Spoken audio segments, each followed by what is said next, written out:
Back in 2008, there was a newsletter that was put out by Lifechangers about a trip that was made by a medical student at that time that was a friend of Lifechangers. And that medical student, Chris Dill, had written up some of the needs of the people in Uganda. And so my wife saw the newsletter and said, we need to help Eric do that thing that they do, that Lifechangers Medical Mission thing. And I said, well, they're coming to Gatlinburg and I can go and meet with him. And she said, yeah, let's go do that. So we went over there and talked to Eric and said, we'd like to help you with that medical missions that you do in Uganda and come on one of your trips. And he said, good, we need a leader for that trip. Will you lead it? And I kind of swallowed hard thinking, well, I have volunteered to help now. So that's how we ended up there in 2008. I enlisted the help of my entire family, which was all 7 of our kids.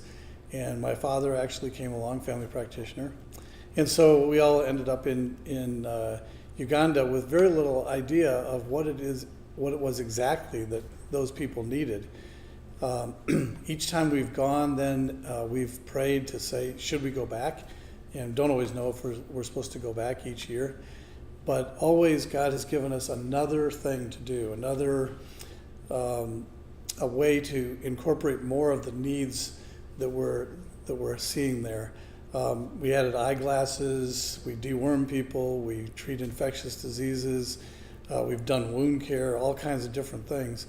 And each time it's like an iterative process. We just keep reiterating it until we get it right.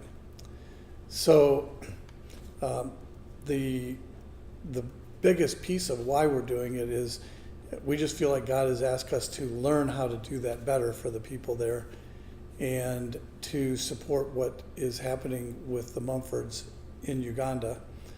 But it seems like it's had a bigger impact on not only me, but also the other people that come on the trip, because each time we go, we're learning something that seems to be fitting into all of the things that God is teaching us.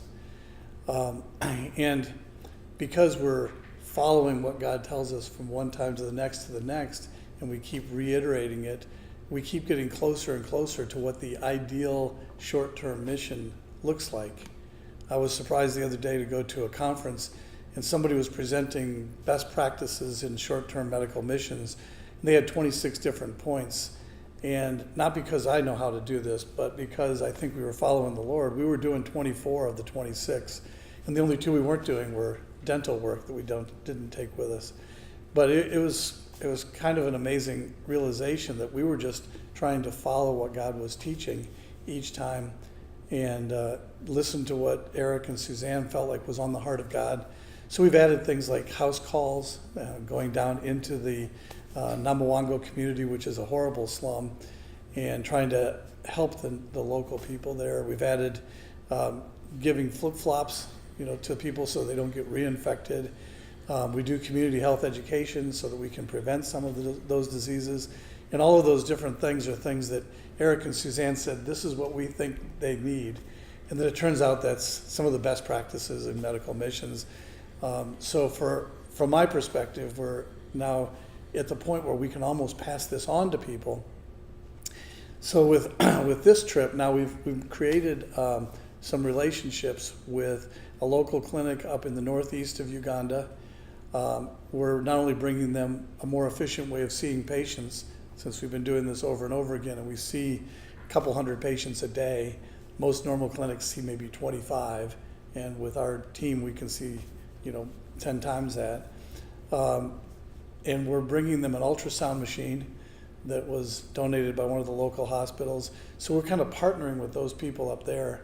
The same thing down in Namawango's slums, we're partnering with the local folks there and the hospital people that already do things that like these outreaches, but we're giving them a more efficient way to do it and maybe a better way to do it that since we've been practicing under the auspices of what God really wants out of these things.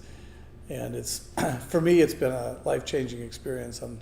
It's brought my family into a new place too, so it's been good for all of us all the way around.